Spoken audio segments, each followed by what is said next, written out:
In today's video, I'm going to teach you how to download mind maps in Miro. Whether you're working on a group project, brainstorming session, or simply trying to organize your own thoughts, being able to download your mind maps from Miro can give you the flexibility to share or archive your work outside the platform. Let's get started. First, you'll want to navigate to the board section in Miro. This is where you have all your projects saved.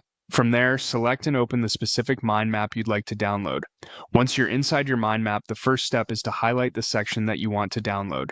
You can do this by clicking and dragging your mouse over the desired area, which will make sure only the relevant parts are selected for export.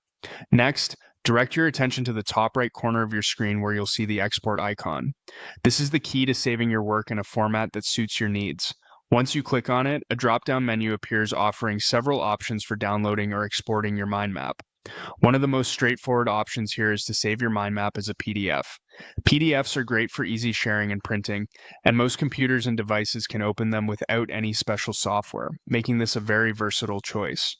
Alternatively, if you're looking for image formats, you have the option to export parts or all of your mind map as images.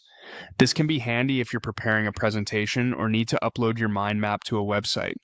If you see yourself refining this mind map in the future, you might consider saving the board as a template. This allows you to duplicate the setup and structure of your current mind map without having to start from scratch each time. Similarly, for comprehensive security and archival purposes, you can download the entire board as a backup file. This ensures you have a copy of your work, safeguarding against any potential data loss. For those looking to integrate their Miro board with other online tools, embedding your mind map into other applications or saving it directly to Google Drive might be appealing.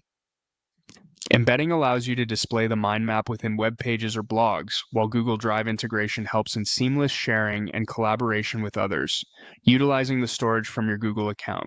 So there you have it. These steps will guide you through downloading and exporting your mind maps from Miro, providing you with the flexibility to manage, share, and safeguard your creative work. Whether you opt for a PDF, an image, or a complete board backup, Miro's export features offer a variety of options to fit your project needs. Happy organizing!